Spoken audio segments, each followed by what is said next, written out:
tadi sudah kita singgung sedikit bahwa la ilaha illallah itu adalah kunci surga. Akan tetapi kunci surga punya gigi-giginya seperti motor kita itu. Ya kan? Ada gigi-giginya. Terus apa gigi-giginya tersebut? Gigi kunci surga adalah pengamalan syariat Islam. Pengamalan syariat Islam. Setidaknya dia melaksanakan yang wajib dan meninggalkan yang haram. Minimal lah itu. Ya. Minimal seseorang ini mengerjakan yang wajib dan meninggalkan yang haram. Dia sholat 5 waktu, puasa di bulan Ramadan, ya. Tahajud, sholat sholat rawatib, oke lah nanti dulu. Yang kita bahas ini bab wajibnya dulu. Dan dia berusaha meninggalkan yang makruh. Makruh itu sesuatu yang dibenci, ya. Dan mengurangi perbuatan yang mubah, sesuatu yang boleh dikerjakan. Makan boleh nggak? Boleh makan. Tapi kalau dia makannya tidak berlebihan, ini bagus. Makan secukupnya saja dan diniatkan karena Allah. Diniatkan untuk beribadah kepada Allah makannya. Kalau saya nggak makan, ya nanti nggak kuat sholatnya. Kalau saya nggak makan, nanti saya nggak bisa beribadah kepada Allah. Saya nggak bisa bekerja. Ya ini repot kalau seperti ini. Ya.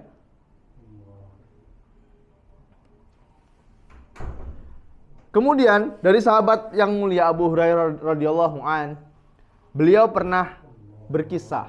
Ada seorang Arabi. Arabi itu orang Arab Badui, orang Arab dusun yang tinggal di gurun pasir, ya.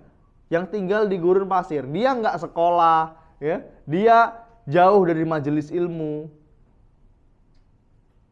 Suatu ketika orang ini bertanya kepada Rasulullah, "Dullani ala amalin idza amiltuhu dakhalal jannah."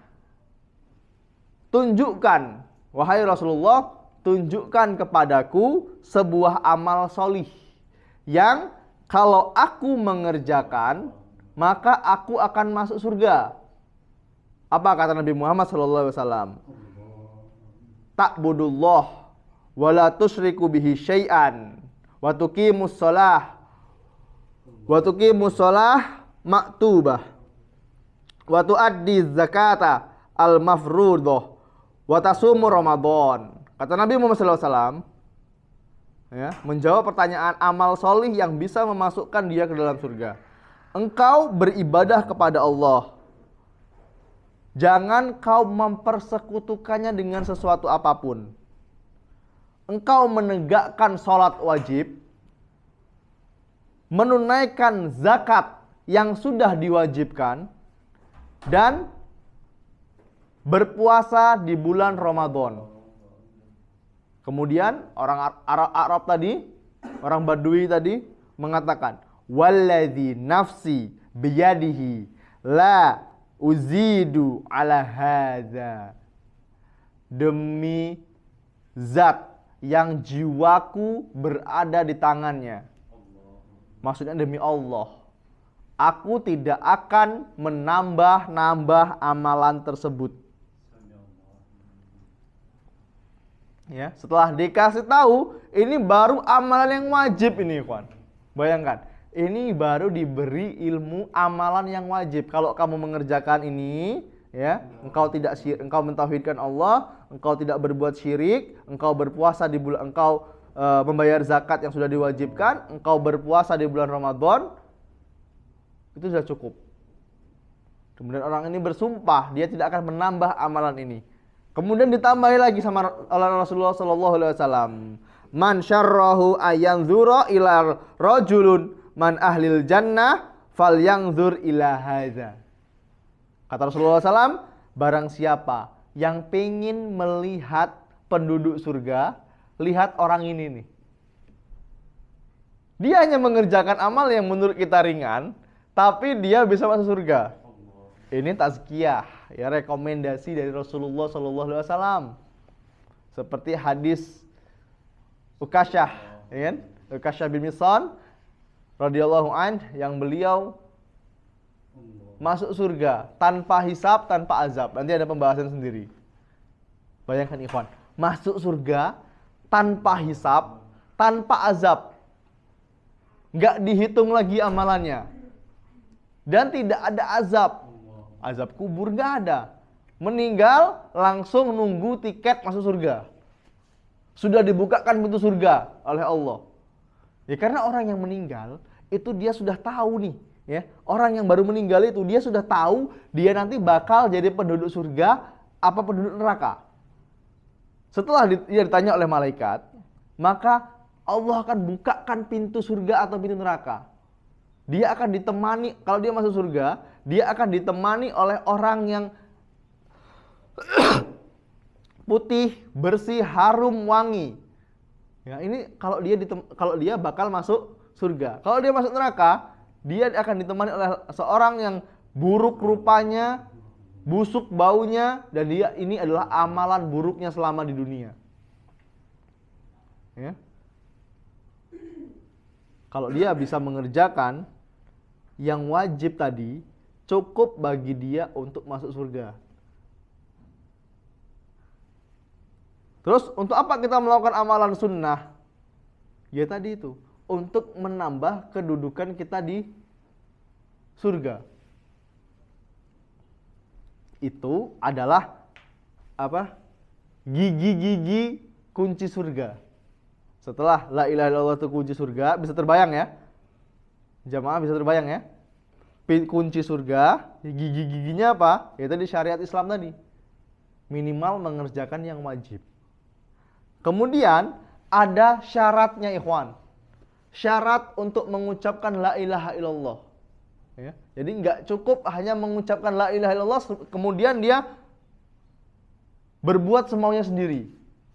Bermaksiat kepada Allah dengan dalil yang penting saya sudah mengucapkan la ilaha illallah.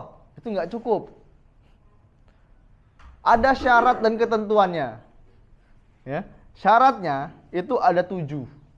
Yang pertama, dia harus berilmu.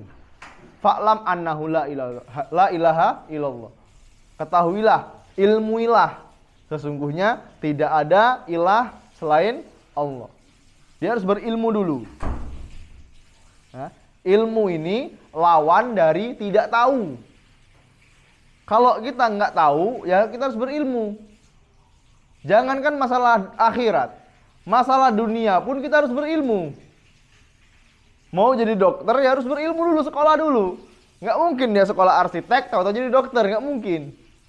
Ya, nggak mungkin seorang ini melakukan amalan ahli neraka, sedangkan dia pengen masuk surga, nggak mungkin ini. Itu yang pertama, ilmu lawan dari tidak tahu. Yang kedua, dia harus yakin. Yakin tanpa ada keraguan. Yakin ini lawan dari ragu. Yakin bahwa Allah itu zat yang pantas untuk disembah. Nggak boleh ada keraguan. Kayaknya ada Tuhan lain lah selain Allah ini. Kayaknya ada Tuhan lain ini. Nah ini nggak boleh kita berpikir seperti itu. Apalagi ini menjelang perayaan agama lain. Mengucapkan selamat kepada perayaan mereka. Ini nggak boleh. Kalau kita mengucapkan selamat, berarti kita mempersetujui. Dia itu Tuhan juga berarti. Yang dia sembah ini. Dia secara nggak langsung, dia menyebutkan bahwa Allah itu punya anak. Nah ini nggak boleh. Ya. Bahwa berarti dia ragu. Ini dipertanyakan la ilaha illallahnya ini. Itu yang kedua. Yang ketiga, ikhlas. Yang ketiga harus ikhlas. Sedangkan ikhlas ini ikhwani fiddin azanallahu wa iyyakum, ikhlas lawan dari syirik dan riya. Kalau kita sudah mengucapkan la ilaha illallah, ya kita harus ikhlas. Kita beruntung ikhwan. Kita terlahir dalam keadaan muslim. Bagaimana dengan saudara-saudara kita yang mu'alaf?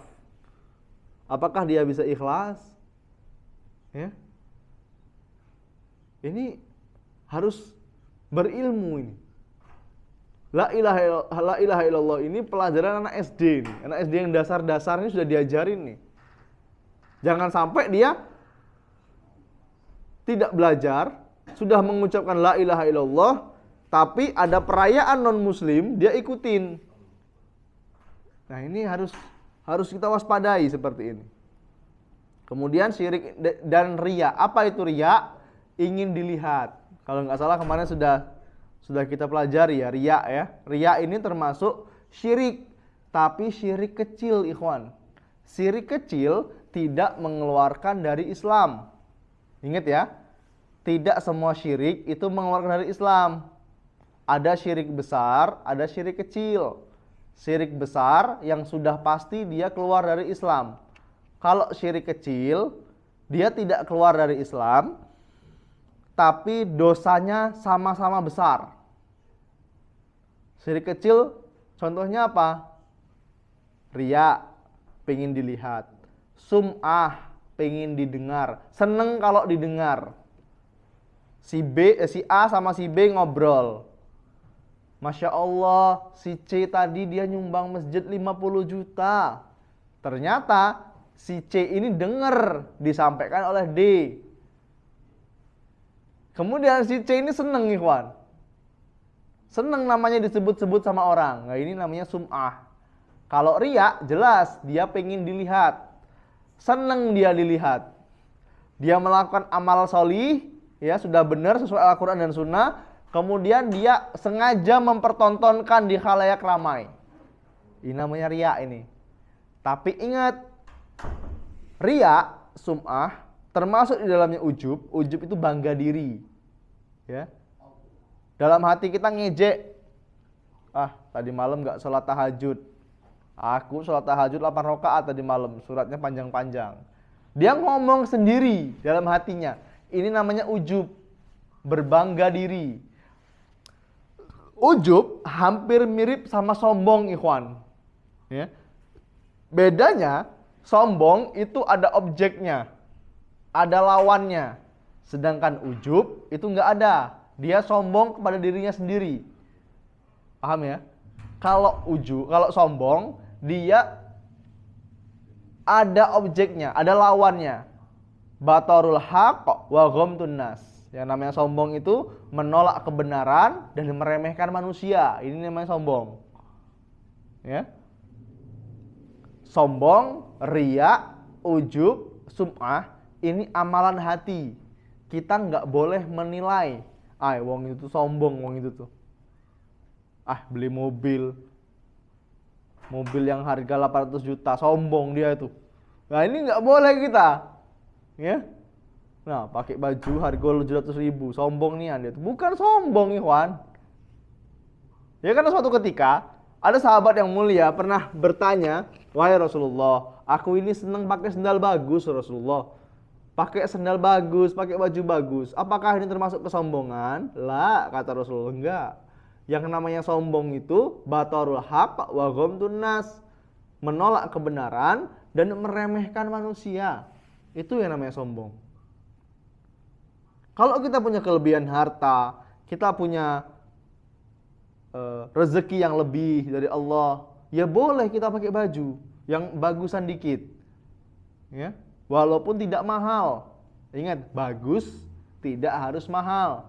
Kadang ada baju yang harga 100.000 sudah bagus, enak dilihat. Kadang juga ada baju harga 800.000 ketika dipakai nggak nyaman kita. Nah ini. Ya. Ini bukan termasuk kesombongan, ikhwan. Kita tidak boleh menilai seseorang dia ujub, riya, sombong atau sum'ah. Karena ini amalan hati. Gak ada yang tahu isi hati orang. Kecuali sudah nampak kesombongannya, nampak keujubannya. Jangan kita lihat dia sholat tahajud. Misalnya kita di musala rumah sakit nih ya. Ada orang jam 3 masuk nih, jam 3 subuh. Jam 3 pagi, masuk ke musola, kemudian dia sholat. Kita masuk juga, mau ngambil sesuatu, lihat dia sholat, dia ini riya. Riya dari mana? Orang dia sholatnya nggak ada yang tahu. Nah ini harus dijaga, hati kita yang bermasalah, ikhwan. Ya? Kalau semua orang salah, Bukan orang lain yang salah, tapi hati kita. Ini perlu dipertanyakan. Tadi yang keberapa? Tadi yang ketiga ya. Kemudian yang keempat, syarat dari la ilaha illallah adalah cinta. Cinta lawan dari benci. Kita harus mencintai Allah, mencintai Rasulnya, melebihi cinta kita pada apapun. Yang keenam, menerima. Menerima ini lawan dari menolak. Maksudnya apa? Menerima segala syariat yang telah Allah tetapkan. Seperti yang sudah kita jelaskan di awal tadi. Katanya Allah itu yang ngatur rezeki. Tapi Allah punya aturan. Nggak boleh main timbangan kalau di pasar, ya kan? Timbangan dikurang-kurangi atau dilebih-lebihkan, ini nggak boleh. Makan harta yang haram, ya, pekerjaan yang haram. Kalau dia bisa paham dengan aturan ini, berarti dia sudah menerapkan syarat la ilaha illallah. Yang ketujuh, yaitu tunduk dan patuh. Tunduk dan taat kepada Allah Subhanahu wa taala. Syarat dari la ilaha illallah yang ketujuh adalah tunduk serta patuh kepada Allah Subhanahu wa taala. Dan tunduk ini lawan dari meninggalkan ketundukan. Ya. Itu adalah syarat dari kalimat la ilaha illallah yang kunci surga tadi. Ya. Ini harus ada ini. Harus terpenuhi pada diri setiap hamba. Kemudian kita melanjutkan sedikit pembahasan tentang Kitab Tauhid, yaitu ayat yang keempat, dalil yang keempat. Surat An-Nisa ayat yang ke-36. Allah Subhanahu wa taala berfirman. Wa'budullaha wa la tusyriku bihi syai'an. Wa bil walidaini ihsanan. Wa zil qurba wal yatama wal masakin. Ila akhir ayat. Ya, kita persingkat saja hingga akhir ayat. Silakan dibuka sendiri mushafnya. Kita fokus di awal ayatnya. Wa'budullaha wa la tusyriku bihi syai'an ila akhir ayat, hingga akhir ayat. Wabil walidaini ihsana kemarin sudah kita bahas, ya. Kemudian penjelasan di sini, qala mu'allif rahimallahu taala. Mu'allif atau penulis syarah Kitab Tauhid, Syekh Shalih Fauzan hafizallahu taala, menjelaskan makna ayat ini secara global, secara umum. Di sini ya'murullaha subhanahu ibadahi bi ibadatihi wahdahu la syarikalah. Di sini Allah Subhanahu wa taala memerintahkan hamba untuk beribadah kepada Allah wala tusyriku wahdahu la syarikalah, dan mentauhidkan Allah, tidak menyekutukannya. Ayat ini masih membahas tentang perintah Allah untuk kita beribadah kepadanya tanpa menyekutukannya. Wa yanhahum anisyirk, dan melarang mereka, maksudnya melarang manusia dari perbuatan syirik. Walam yakhussu naw'an anin naw'in ibadah. Larangan ini tidak hanya mencakup satu ibadah, satu larangan saja, akan tetapi dari sekian-sekian ibadah atau larangan, ya. Enggak melarang hanya satu aja, tapi luas. La du'aan wala salatan wala khairahuma. Kata Syekh Shalih Fauzan hafizallahu taala, tidak terkhusus dari doa, seruan, ya, tidak juga sholat, dan tidak juga selainnya. Bisa dipahami ya? Larangan ini bukan sekedar syirik saja, tapi termasuknya juga larangan untuk berdoa kepada selain Allah, memberikan sholat kepada selain Allah, kemudian selain daripadanya.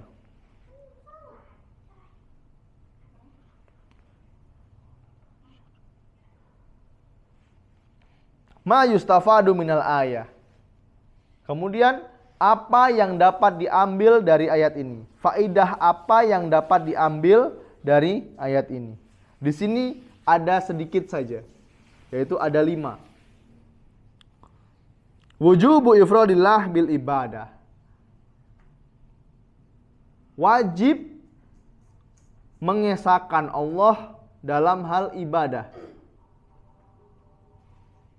Wujubu ifradillah bil ibadah. Li'annallaha amara bizalika awalan. Sesungguhnya Allah memerintahkan ini untuk pertama kalinya. Ya, yang pertama Allah perintahkan wa'budullaha wa la tusyriku bihi syai'an. Kemudian fahuwa akadul wajibat. Dan mengesahkan Allah dalam ibadah itu sangat-sangat ditekankan. Ya, perkataan Syekh Shalih Fauzan, mengesahkan Allah dalam bentuk ibadah itu sangat ditekankan. Ustadz, kok pembahasannya kok tentang ini terus? Ya emang yang kita bahas tentang mentauhidkan Allah dan melarang dari kesyirikan. Kalau pembahasannya tentang sholat, wudhu, ya, ini selalu diulang-ulang setiap hari, ikhwan. Paham nggak? Cara wudhu, insya Allah semuanya sudah paham. Kalau cara zakat, ini setahun sekali, insya Allah paham. Tapi tauhid ini tidak diulang-ulang, ya dia bakal hilang. Kalau dia tidak mempelajari tauhid, ya, dia bisa jatuh kepada kesyirikan. Nah, ini bahaya ini. Betapa banyak orang yang bisa keluar dari agama Islam tanpa dia sadari. Ya. Ada buku karyanya Syekh Muhammad bin Abdul Wahhab rahimallah tentang Nawaqidul Islam. Pembatal-pembatal keislaman. Ya, ada kitab tentang Nawaqidul Islam. Pembatal-pembatal keislaman. Itu pembahasan yang jauh, nanti selesaikan dulu kitab tauhid. Jangan sampai seseorang keluar dari agama Islam tanpa dia ketahui. Oke, kita bisa mengatakan kepada dia di dunia, oh mungkin dia belum paham. Ini bisa mengeluarkan dia dari Islam. Oke, fine. Tapi nanti di akhirat nggak ada lagi uzur seperti itu, ikhwan. Paham nggak? Ada orang nih maksiat nih, misalnya ya, maksiat di jalan Yosudarso depan atau di jalan Garuda. Dia bermaksiat kepada Allah. Kita paham yang dia lakukan ini maksiat. Nggak boleh ini seperti ini. Kita ngasih uzur. Wajib bagi kita memberikan uzur. Uzur itu keringanan. Oh, mungkin dia belum paham bahwa yang dia lakukan maksiat. Tapi nanti di akhirat nggak ada lagi. Karena Allah akan tanya sama semua manusia. Allah akan bertanya tentang untuk apa masa muda kita dihabiskan. Hidup kita ini untuk apa? Karena dia bermaksiat, dia berdosa, dosa maksiat. Yang kedua, dosa karena tidak belajar. Bismillah. Paham ya? Dosa tidak belajar. Nabi Muhammad SAW beliau pernah bersabda, "Thalabul ilmi faridotun ala kulli muslim." Menuntut ilmu itu hukumnya wajib. Bagi siapa? Bagi setiap muslim dan muslimah. Seorang suami, kalau dia tidak belajar agama, dia tidak bisa mendidik istrinya. Dia tidak bisa menjaga keluarganya. Seorang istri, kalau dia tidak belajar agama, dia tidak bisa mendidik anaknya. Dia tidak bisa berbakti kepada suaminya. Seorang suami, kalau dia tidak belajar agama, dia tidak akan bisa berbakti kepada orang tua. Ya. Banyaknya maksiat yang kita temui itu karena minimnya waktu untuk belajar agama. Ini sudah jelas ini. Kita di dunia boleh memberikan uzur. Oh, mungkin dia belum paham ya. Oh, dia belum tahu kalau ini maksiat. Tapi nanti di akhirat siap-siap dia. Jelas ya? Dan sebuah catatan, kita tidak boleh menghina, mengejek seseorang yang bermaksiat. Karena apa? Bisa jadi setelah dia kenal hidayah, dia mendapatkan hidayah dari Allah, dia lebih baik daripada kita. Jelas ya? Bisa jadi setelah dia mendapatkan hidayah dari Allah, dia lebih baik daripada kita. Itu yang perlu kita pahami. Kemudian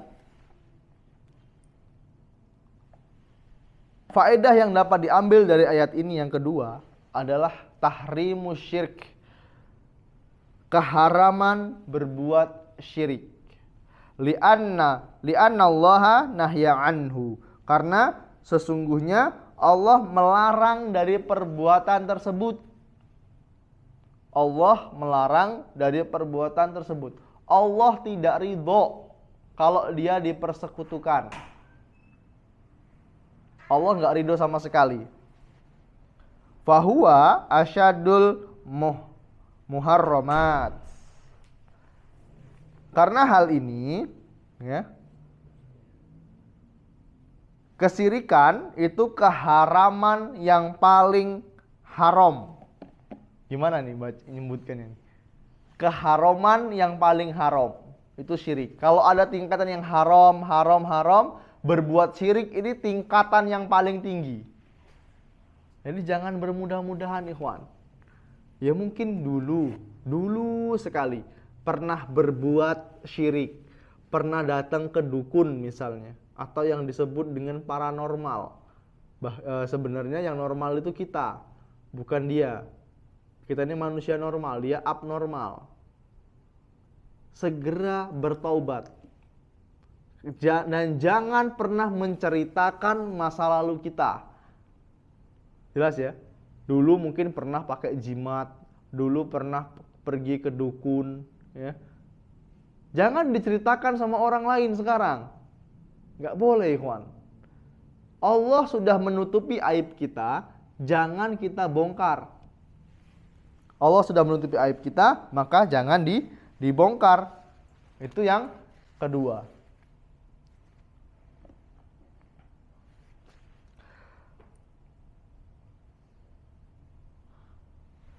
Yang ketiga, anna ijtinabi syirki syurutun fi sahhatil ibadah. Sesungguhnya bahwasanya menjauhi perbuatan syirik merupakan salah satu syarat di dalam sahnya beribadah kepada Allah. Menghilangkan syirik merupakan syarat diterimanya ibadah kita.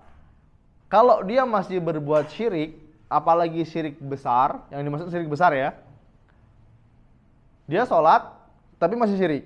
Dia sholat pegang jimat. Nah, gimana mau diterima sholatnya? Gak mungkin. Ya, gak mungkin diterima sholatnya orang yang mencampur adukkan antara tauhid dengan kezoliman. Kezaliman yang besar itu adalah menyekutukan Allah. Sering kita ulang-ulang. Yang namanya kezaliman yang paling besar adalah menyekutukan Allah. Li'annallaha qaranal amara bil ibadatil bin nahyi anis syirki.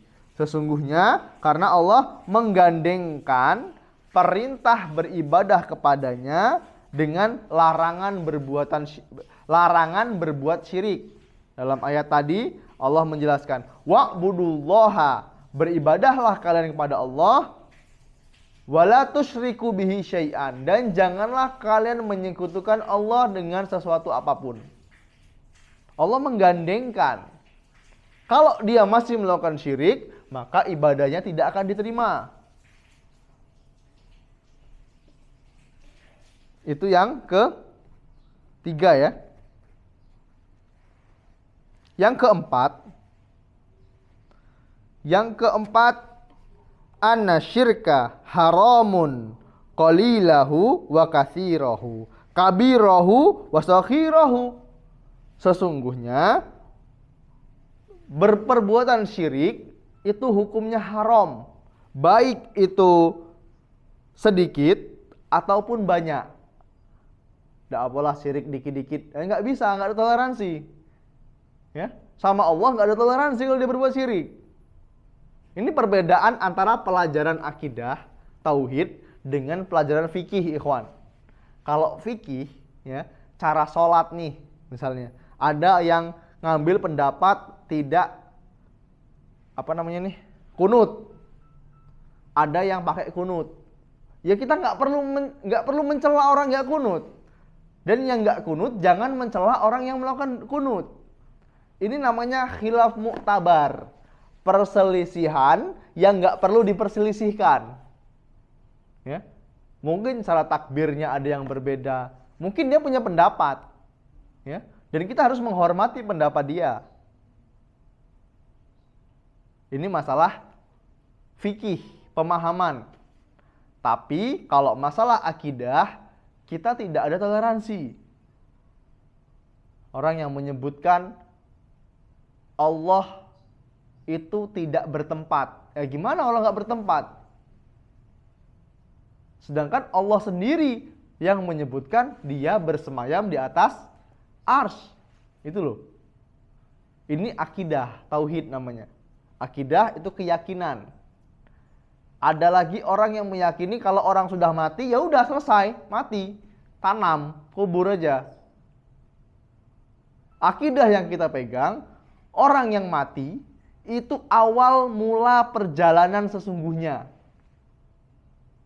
Di situ ada pertanyaan malaikat, ya, ada yaumul hisab, ya, ada sirot, ada timbangan, ya, timbang amal solih kita. Dan ini prosesnya sangat panjang. Prosesnya sangat panjang. Jadi nggak benar kalau ada seorang muslim, ada saudaranya yang meninggal, ditulis rest in peace. Apa rest in peace artinya? Istirahat dengan tenang. Tenang dari mana? Dia lagi ditanya malaikat di bawah ini.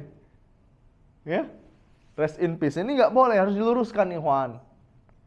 Yang muslim jangan latah, jangan ikut-ikutan. Itulah pentingnya kita belajar ilmu agama tadi. Haram berbuat syirik walaupun itu sedikit ataupun banyak, besar ataupun kecil. Li'anna kalimata syai'an nakiratun fi sayakin nahyi fata'ammu kulla zalik. Bahwasanya karena sesungguhnya kalimat syai'an, jadi ada kan terus wa'budullaha wala tusyriku bihi syai'an. Syai'an ini, ikhwan, ya, kalimat yang berupa nakiroh. Kalau yang belajar bahasa Arab, ya, nanti boleh tanya sama Ustaz Tegar hafizullah. Nakiroh ini cakupannya umum, luas. Seperti kita pegang botol. Botol mana? Belum tahu, ini namanya nakiroh. Atau saya menyebutkan botol. Botol mana? Mana botolnya? Nggak jelas. Masih umum, banyak botol sirup, botol apa lagi? Obat, botol minum, ya. Tapi kalau saya sudah menyebutkan botol, udah jelas. Kalau yang tadi masih nakiroh, umum, botolnya umum. Sudah pahami ya? Dalam ayat ini, wala tusyriku bihi syai'an itu umum, mencakup segalanya. Perbuatan syirik yang besar maupun yang kecil, sedikit ataupun banyak.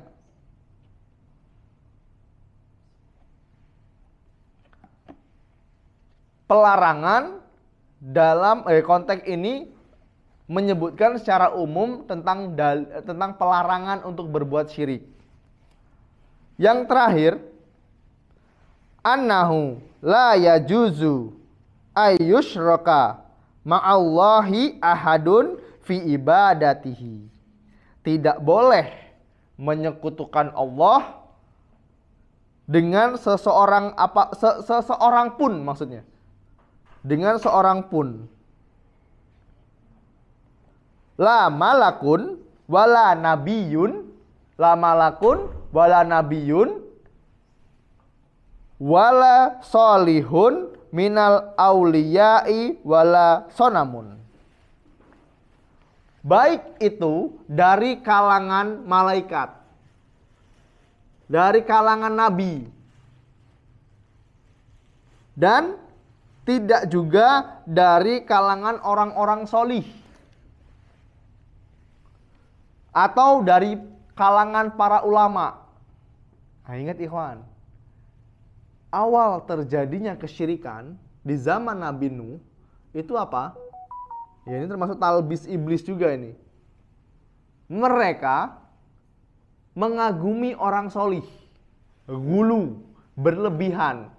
Oh, si fulan solih. Terus fulan ini meninggal, akhirnya jin, syaitan menyamar jadi manusia. Ngasih tahu orang-orang, yuk kita bikin patung. Biar apa? Biar kita sholat di sana. Kalau pas noleh lihat patung ini, kita ingat orang yang ngajari kita dulu. Akhirnya apa? Dibuatkan patung. Patung sama kayak orang soleh terdahulu. Lambat laun, generasi berikutnya, bahkan disebutkan 1000 tahun berikutnya. 1000 tahun berikutnya, orang-orang cucu keturunannya ini kan dia nggak paham. Dia bodoh dalam hal ini. Akhirnya apa? Yang tadinya sholat menghadap pada Allah, akhirnya dia ibadahnya kepada patung tadi. Ini talbis iblis, ikhwan. Jeratan syaitan juga ini. Ya. Syaitan itu nggak capek dia untuk menggoda manusia. Kalau nggak sekarang, ya mungkin besok. Kalau nggak besok, mungkin lusa. Kalau nggak lusa, mungkin tahun depan. Kalau orang ini mati, ya mungkin anak keturunannya nanti. Nah, ini talbis iblis, perangkap syaitan.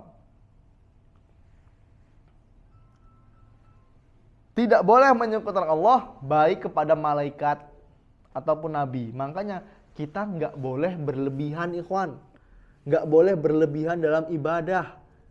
Ya, karena segala sesuatu yang berlebihan itu nggak bagus. Jangan sampai kita seperti orang-orang terdahulu yang dia mencintai nabinya, akhirnya hulu, berlebih-lebihan. Hulu ini melampaui batas. Akhirnya apa? Disembah nabinya. Itu loh. Ini harus diwaspadai, ikhwan. Ya. Itu faedah yang dapat kita ambil tentang ayat ke-36 surat An-Nisa. Silahkan nanti disempurnakan ayatnya. Wa'budullaha wa la tusyriku bihi syai'an. Kemudian setelahnya ada sambungannya ayatnya. Boleh dibaca di rumah, silahkan. Ini faedah pelajaran yang dapat kita ambil. Dan tadi sudah kita bahas juga tentang La ilaha illallah adalah kunci surga. Kalau pengen masuk surga, maka harus bertauhid, mengesahkan Allah dalam bentuk ibadah. Ibadah yang sesuai dengan Al-Quran dan Sunnah. Itu syarat diterimanya ibadah.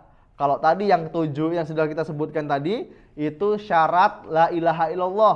Kalau syarat diterimanya ibadah, pekan kemarin sudah kita jelaskan juga, yaitu ikhlas dan mengikuti sunnah Nabi Muhammad Sallallahu Alaihi Wasallam.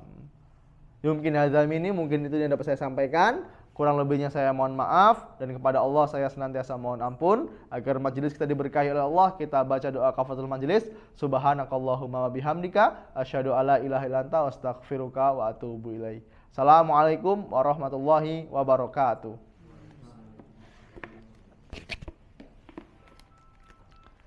Bismillah.